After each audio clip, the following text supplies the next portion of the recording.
Let's talk about the best beginner wing foil setup. So when you first get into wing foiling, gear is super duper important, and we're going to start with the most important piece of gear, which is your board. So first rule we want to follow is make sure you have a board that is 30 to 40 liters over your weight in kgs. So if you weigh 70 kgs, as a beginner you want a board that's 100, 110, 120 liters, and that's going to give you a really good starting point to having enough float to being able to get planing and hopefully get on foil and get riding. And then you also want to think about the type of board. So these days they have two main versions. They have an inflatable board. From North it's called the Seek Air, and then also the normal Seek, which is a hard board. And there are pros and cons to each. As a beginner, I really recommend the Seek Air because that has been an awesome board for us here at our school. We use it for all beginners. The inflatables have a lot of pros. They're more affordable. They're less prone to damage. They're a bit more forgiving if you're wiping out on your knees, getting on your feet on and off all the time. And for us, using boats, getting that board in and out of the boat, if it's a hard board, it's extremely easy to damage the board, damage the boat, whereas inflatable removes all that stress. The only time you really need a hard board is if you're kind of intermediate to advanced, where you're really looking for performance, and maybe you're riding in a lot of waves where you want to make sure your least attachment is super strong. So when you first start looking at foils, it can be super duper complicated because there are tons of options. There are all sorts of sizes, some people measure them differently, so it's quite complicated to figure out what you actually need when you're starting out. Today I'm going to give you a good recommendation that will take out all the guesswork. So there are a couple of different mass options. We have a 55 at our school, 72 and 85. The 55 is really just for people who are brand new, who have no experience on the board. As a beginner thinking about buying gear, you don't really need a 55 unless you're riding somewhere where it's super duper shallow.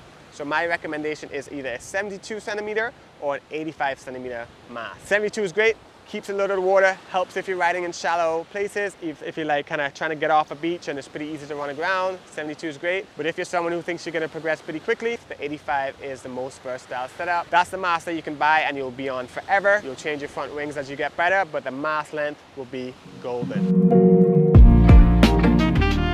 So once we've decided on our mass length, we can now jump to our front wing on the foil. This is super duper important. I come from a kite foiling background before I got into wing foiling, so I was used to riding super tiny setup. And on wing foiling, you kind of need to go a little bit bigger, especially in the beginning, because you have a big board and you don't have a lot of power from the wing. So my recommendation on front wings is either 1850 MA or a 2100 MA. These are the main wings you use at our school. They make getting on foil easy and also make the ride of when you are on foil quite stable and forgiving. The dream quiver for the front foil is a two-wing setup. For us, we kind of have the 2100 for light wind, bigger riders, and then we have the 1850 for windier days or lighter riders.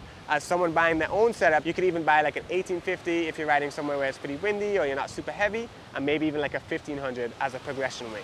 As you get better, you're gonna need less wing and you're gonna kind of want a little bit more performance. But if you're starting out brand new, go big. You don't wanna go too small because that's gonna make your sessions really hard work and it's gonna kill the fun. You don't wanna spend all day trying to get going on the wing. You wanna spend all day being on foil and riding. So go for a pretty big wing like an 1850 or 2100. This is really the bulk of making sure you have the right gear. So the hand wing is where you get all your power from. These come in a wide range of sizes. They go all the way from 1.9 meter all the way up to 7 and 8 meter. So the most common size is either a 5 or 6 meter. Here at our school we have a 4.2, 5, 6 and a 7. So really this depends on your weight and also how windy it is where you're riding.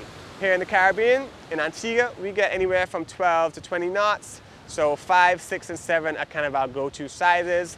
I would say the 5 and 6 get used the most, and then the 7 comes out when it's super duper light or we have someone who has a little bit of meat on their bones. Because wing foiling is quite a low powered sport in the beginning, so you want to make sure you have the right board to kind of get planing, the right foil to actually use that planing speed to get off the water and on foil, and then also have power in that wing so you don't have to pump, you don't have to use up all your energy just to get going. You want to be able to sheet in, do a couple pumps, and off you go.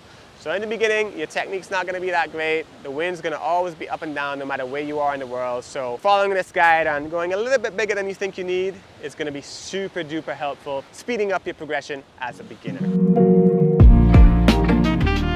And then with wingfoiling, it's cool because it's pretty easy to resell gear, because right now the sport's going really fast, and also it's not as dangerous as some other wind sports, so you don't need as many lessons. So a lot of people will take 1 or 2 lessons and they're ready to buy some kit. So don't be afraid of buying something that's a little bit too big now, because you will be able to pass it down to a friend or resell it to someone who's looking to get into the sport next. So yeah, that's a quick guide on what I think is currently the best beginner wingfoil setup. There'll be a link down in the description below that gives you a full guide of what I talked about today with my personal recommendations from North, as well as some other tips and tricks on how to make sure you get the right gear that apply to all the wingfoiling brands out there. If you have any questions, drop them down in the comments below. I'll make sure to get back to you guys. And also make sure you hit that subscribe button, because we're going to be dropping a whole wingfoiling course that's going to take you from learning about your gear and then also to the point of riding, jibing, and everything you need to go from the average Joe to your local wingfoiling pro. So make sure you subscribe so you don't miss none of that stuff, and we'll see you guys soon in another video. Peace, love, and big ups.